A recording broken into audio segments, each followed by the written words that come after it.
नमस्कार। इस टॉपिक में आज हम अल्प विराम कैसे लगाया जाता है संख्याओं में, उनको लिखने का तरीका क्या है उसके बारे में अध्ययन करेंगे। इसमें दो पत्तियां हैं, भारतीय संख्यांकन पत्ती और दूसरी है अंतर्राष्ट्रीय संख्यांकन पत्ती। तो यहाँ पर अल्प विरामों के प्रयोग से संख्याएं लिखने तथा पढ़ने में सहायता मिलती है। यानी अल्प विराम जिसको कोमा भी कहते हैं, उसको लगाने के बाद में हमें संख्याओं को लिखने और पढ़ने में आसानी हो जाती है। भारतीय संख्यांकन पत्ती में पहला अल्प विराम दाईं ओर से प्रारंभ कर 3 अंकों के बाद और शेष दो अंकों के बाद लगाए जाते हैं। जो पहला अल्प विराम है वो अपने क्या करेंगे, दाईं ओर से इस साइड से प्रारंभ करके 3 अंकों के बाद में और बाद में दो अंकों के लगाते जाते हैं। ये अल्प विराम क्रमशः हमें हजार, लाख व करोड़ को अलग अलग करते हैं। जैसे ये कोई संख्या है 8 7 5 9 5 7 6 2। अब इसमें अल्प विराम कैसे लगाया जाता है, तो यहाँ पर हम क्या करेंगे, दाईं ओर से 3 अंक छोड़ करके इकाई दाई सैकड़ा छोड़ करके कोमा लगा देंगे, फिर दो अंक के बाद में कोमा लगाते हुए जाएंगे। फिर इसको पढ़ने में अपने आसानी हो जाएगी। इधर से जब अपने पढ़ते हैं इसको तो पहले अपने इस तरह से याद रखते हैं, इकाई दाई सैकड़ा, फिर हजार 10,000, फिर लाख 10 लाख, फिर करोड़ 10 करोड़, अरब 10 अरब, खरब 10 खरब। इस तरह से ये चलता जाता है। तो इस संख्या को जब हम पढ़ेंगे तो ये हो जाएगी 8 करोड़ 75 लाख 95,762। इस तरह से हम इस संख्या को पढ़ सकते हैं। एक और संख्या लेते हैं अपने यहाँ पर, तो इसमें भी अपने क्या करते हैं, इस साइड से दाईं ओर से 3 अंक छोड़ दिए, फिर कोमा लगा दी, फिर दो के बाद में कोमा। आगे चाहे कितने ही अंक लिखे हुए हों, कितनी बड़ी संख्या हो, यहाँ पर इकाई दाई सैकड़ा शुरुआत में 3 अंक छोड़ करके कोमा लगानी है, बाद में ये क्रमानुसार दो अंक छोड़कर लगाते हुए जाते हैं। इस संख्या को जब हम पढ़ेंगे तो ये हो जाएगी 9 करोड़ 84,32,701। यानी ये संख्या हो जाएगी 9 करोड़ 84,32,701। तो इस तरह से हमें वो भारतीय संख्यांकन पत्ती में अल्प विराम का प्रयोग करते हुए यानी कोमा का प्रयोग करते हुए संख्याओं को अलग अलग कैसे करते हैं और कैसे इसमें पढ़ने में आसानी रहती है। तो पुनः मैं आपको एक बार बता दूं कि संख्या चाहे कितनी बड़ी हो, हमें केवल मात्र ये ध्यान रखना है कि यहाँ पर हमें सबसे पहले दाईं तरफ से यानी इकाई दाई सैकड़ा, यहाँ पर 3 अंक छोड़ करके कोमा लगानी है और बाद में चाहे संख्या कितनी बड़ी हो दो अंक छोड़ते हुए कोमा लग जाएगी। और इकाई दाई सैकड़ा, हजार, 10,000, लाख, 10 लाख, करोड़, अगर आगे भी कोई संख्या होती है तो 10 करोड़, फिर अरब 10 अरब, खरब 10 खरब। इस तरह से संख्या आगे वो चलती हुई जाती है। तो अल्प विराम पहले 3 अंक, उसके बाद में दो अंक। इसके बाद में अपने लेते हैं अंतर्राष्ट्रीय संख्यांकन पत्ती में कि वो क्या होती है, उसमें अल्प विराम कैसे लगाते हैं। तो अंतर्राष्ट्रीय संख्यांकन पत्ती में अल्प विराम दाईं ओर से प्रारंभ कर 3 अंकों के बाद लगाए जाते हैं। 3 के बाद फिर 6 के बाद और फिर 9 के बाद, इस तरह से दाईं ओर से शुरू करते हुए इसमें सभी जो अल्प विराम है कोमा है वो 3 अंकों के बाद लगेंगे। और जो 3 और 6 अंकों के बाद अल्प विराम लगते हैं उनको क्रमशः हजार और मिलियन को अलग अलग करते हैं, या उनको हजार पढ़ते हैं या मिलियन पढ़ते हैं।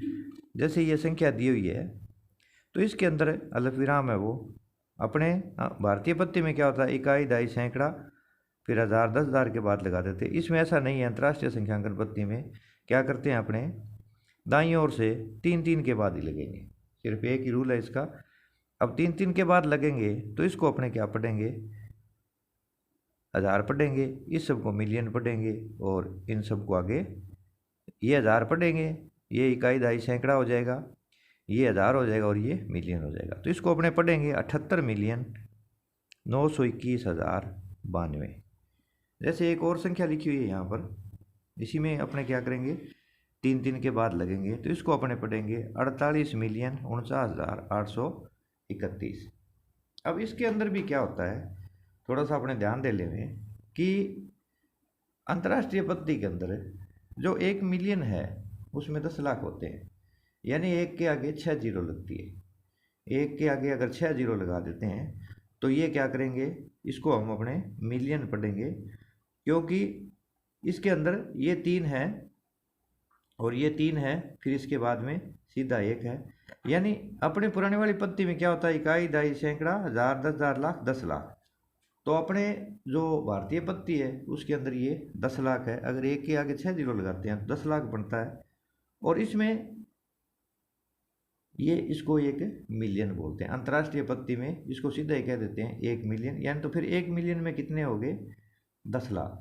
अपने जो 10 लाख है उसको सीधा ही मिलियन बोलते हैं। तभी अपने यहाँ पर क्या है, इसको अपने क्या है 48 मिलियन। इसके अंदर आप पढ़े अपने तो क्या होता है, इकाई, दहाई, सैकड़ा, हजार, 10,000, लाख, 10 लाख।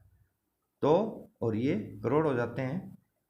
तो एक के आगे 6 जीरो लगाने पर इकाई, दहाई, सैकड़ा, हजार, 10,000, लाख, 10 लाख। तो 1 मिलियन में कितने हो जाते हैं, 10 लाख। मिलियन के बाद इसमें आता है बिलियन और फिर ट्रिलियन। इसमें आगे भी बहुत है, बहुत ज़्यादा संख्या होती है अंतर्राष्ट्रीय में। जैसे अपने वाली इकाई, दहाई, सैकड़ा, हजार, 10,000, लाख, 10 लाख, करोड़, 10 करोड़, अरब, 10 अरब, खरब, 10 खरब होती है। इसी तरह इसमें भी आगे बहुत सारी संख्याएं होती है।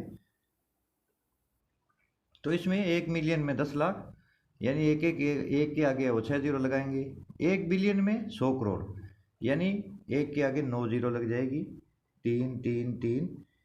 और ये तो इकाई, दहाई, सैकड़ा, हजार, 10,000, लाख, 10 लाख, करोड़, 10 करोड़, अरब। अब इसको क्या करेंगे, 100 करोड़ पढ़ेंगे अपने, ये 10 लाख हो जाएगा और ये 100 करोड़ हो जाएगा। यानी 1 बिलियन बराबर 100 करोड़, 1 मिलियन में 10 लाख। तो इकाई, दहाई, सैकड़ा, हजार, 10,000, लाख और 10 लाख। तो मिलियन, मिलियन के बाद बिलियन में 100 करोड़। यानी अपने जो भारतीय पद्धति में 100 करोड़ होते हैं, वो अंतर्राष्ट्रीय पद्धति में 1 बिलियन होता है। अब जब अपने और आगे जाते हैं 1 लाख करोड़, यानी 3 जीरो और बढ़ा देते हैं।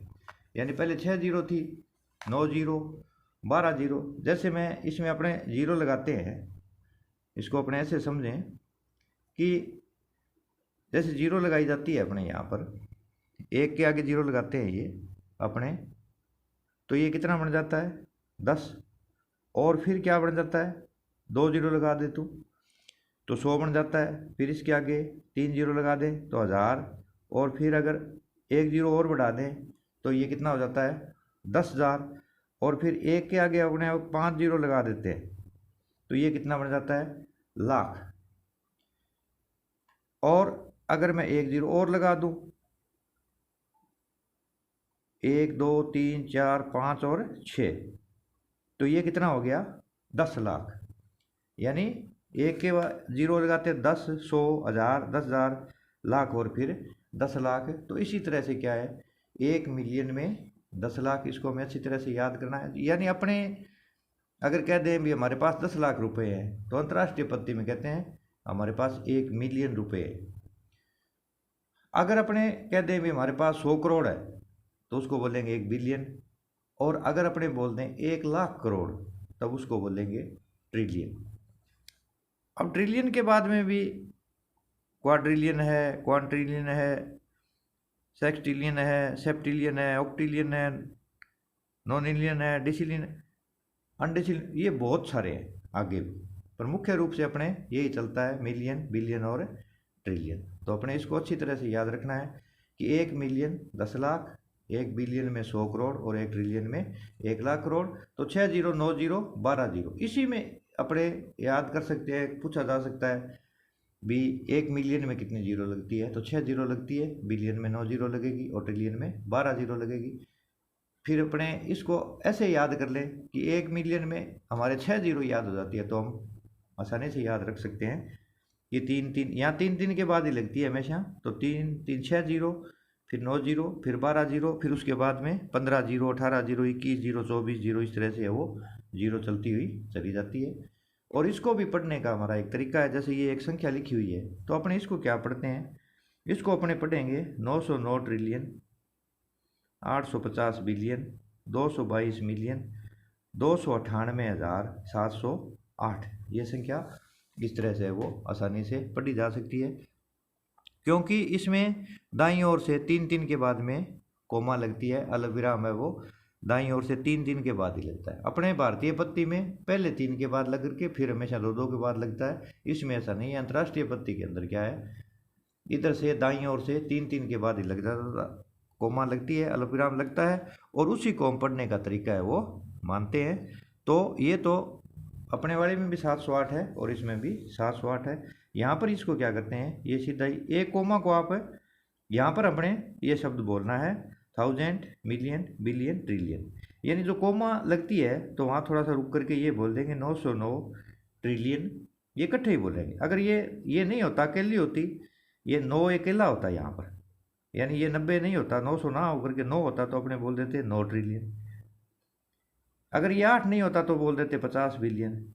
तो यहाँ पर क्या है, 909 ट्रिलियन, 850 बिलियन, 222 मिलियन, 298,000, 708। इस तरह से ये अंतर्राष्ट्रीय संख्या गणपति में संख्या बोली जाती है। तो इनको याद रखें कि मिलियन, बिलियन और ट्रिलियन, इससे आगे भी बहुत बड़ी संख्याएं हैं, उनके भी नाम हैं। तो यहाँ पर ये सबसे महत्वपूर्ण है कि इसमें 6 जीरो, इसमें 9 जीरो, उसमें 12 जीरो, तो फिर आगे वाली होगी उसमें 15 जीरो। इस तरह से ये क्रमानुसार है वो जीरो बढ़ती हुई चली जाती है। तो इस तरह से हमने क्या किया आज के इस छोटे से टॉपिक में कि अल्पविराम भारतीय संख्यांकन पद्धति में और अंतर्राष्ट्रीय संख्यांकन पद्धति में कैसे लगता है, इसके बारे में अध्ययन किया। तो इसी के साथ है वो आज का ये टॉपिक है यहीं पर समाप्त होता है। धन्यवाद।